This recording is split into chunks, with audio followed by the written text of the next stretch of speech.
라반이 야곱에게 이르되 내가 비록 내 생질이나 어찌 그저 내 일을 하겠느냐. 내 품삯을 어떻게 할지 내게 말하라. 라반에게 두 딸이 있으니 언니의 이름은 레아요 아우의 이름은 라헬이라. 레아는 시력이 약하고 라헬은 곱고 아리따우니 야곱이 라헬을 더 사랑함으로 대답하되 내가 외삼촌의 작은 딸 라헬을 위하여 외삼촌에게 7년을 섬기리이다. 라반이 이르되 그를 내게 주는 것이 타인에게 주는 것보다 나으니 나와 함께 있으라. 야곱이 라헬을 위하여 7년 동안 라반을 섬겼으나 그를 사랑하는 까닭에 7년을 며칠같이 여겼더라. 야곱이 라반에게 이르되 내 기한이 찼으니 내 아내를 내게 주소서. 내가 그에게 들어가겠나이다. 라반이 그곳 사람을 다 모아 잔치하고 저녁에 그의 딸 레아를 야곱에게로 데려가매 야곱이 그에게로 들어가니라. 라반이 또 그의 여종 실바를 그의 딸 레아에게 시녀로 주었더라. 야곱이 아침에 보니 레아라 라반에게 이르되 외삼촌이 어찌하여 내게 이같이 행하셨나이까. 내가 라헬을 위하여 외삼촌을 섬기지 아니하였나이까. 외삼촌이 나를 속이심은 어찌 됨이니이까. 라반이 이르되 언니보다 아우를 먼저 주는 것은 우리 지방에서 하지 아니하는 바이라. 이를 위하여 7일을 채우라. 우리가 그도 내게 주리니 내가 또 나를 7년 동안 섬길지니라. 야곱이 그대로 하여 그 7일을 채우매 라반이 딸 라헬도 그에게 아내로 주고 라반이 또 그의 여종 비라를 그의 딸 라헬에게 주어 시녀가 되게 하매 야곱이 또한 라헬에게로 들어갔고 그가 레아보다 라헬을 더 사랑하여 다시 7년 동안 라반을 섬겼더라. 아멘. 여러분은 사람은 고쳐 쓰는 게 아니라는 말을 들어보셨습니까? 저는 이 말이 반은 맞고 반은 틀린 말이라고 생각합니다. 하나님을 모르는 사람, 하나님의 능력을 믿지 않는 사람에게는 맞는 말입니다. 그러나 하나님을 아는 사람, 하나님의 능력을 믿는 사람은 이 말이 틀리다는 것을 압니다. 하나님은 사람도 고쳐 쓰십니다. 하나님의 손에서 고침받지 못하는 사람은 없습니다. 야곱을 보더라도 하나님이 사람을 고치시는 분이라는 것을 알 수 있습니다. 야곱은 아버지를 속이고 형을 속였습니다. 그래서 자신이 갖고자 했던 장자의 권리를 얻었습니다.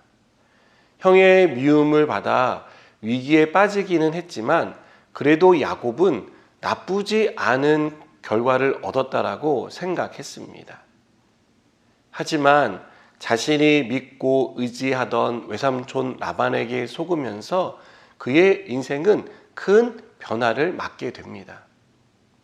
라반은 야곱을 무려 10번이나 속였습니다.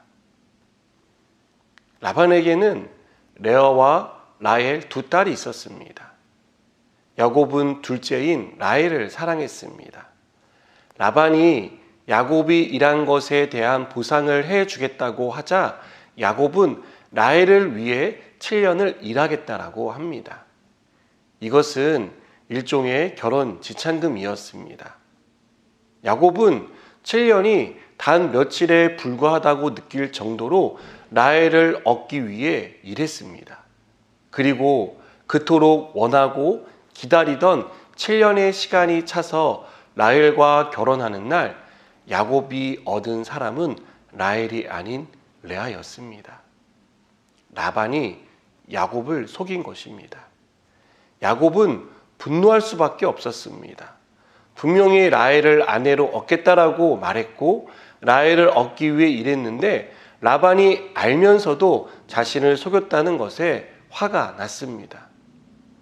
그러나 라헬을 향한 야곱의 마음은 변하지 않았습니다. 그래서 어쩔 수 없이 7년을 더 일하면 라헬을 주겠다는 라반의 제안을 받아들였습니다. 이 모습만 놓고 보면 야곱에게 일어난 일을 인과응보라고 할 수 있을 것입니다. 아버지와 형을 속인 대가를 톡톡히 받는 것이다라고 말할 수 있을 것입니다. 그러나 우리는 왜 이런 일이 일어났는지 생각해 봐야 합니다. 야곱과 함께 하겠다고 약속하신 하나님은 이때 어디에 계셨는지, 무엇을 하셨는지 우리는 묻게 됩니다. 왜 하나님은 라반의 악한 계획을 알면서도 막아주지 않으셨을까요? 왜 야곱이 이런 일을 당하도록 마치 방치하신 것처럼 하셨을까요? 저는 여기에 하나님의 뜻이 있었다고 믿습니다. 하나님이 야곱을 고치기 위해 내린 조치의 일환이었다고 생각합니다. 자신이 얻고자 하는 것을 위해서는 아무렇지도 않게 다른 사람에게 거짓말을 하고 속이는 야곱의 그 행실은 지금 라반이 행하는 행실과 다를 바가 없어 보입니다. 하나님은 야곱이 라반의 모습을 통해 자신의 모습을 보길 원하셨습니다. 그리고 야곱이 자기가 원하는 것을 얻기 위해 다른 사람을 속이는 사람이 되지 않기를 바라셨다라고 생각합니다. 야곱은 이 사건을 계기로 서서히 변합니다. 이전의 야곱과 그리고 이 사건 이후의 야곱은 어느 면에서는 많이 달라져 있습니다. 며칠 전 한 유튜버가 재활용 쓰레기장에서 고장난 TV를 주워와 고치는 것을 보았습니다. 그 유튜버는 능숙한 솜씨로 고장난 TV를 완벽하게 고쳐서 새 것처럼 만들었습니다. 저는 그것을 보면서 역시 전문가는 다르구나 라는 생각을 했습니다. 만일 누군가 저에게 그것을 하라고 한다면 저는 고치지 못했을 것입니다. 여러분, 우리는 사람을 보면서 사람은 쉽게 변하지 않는다고 생각합니다. 그래서 사람은 고쳐 쓰는 게 아니다라는 결론을 내립니다.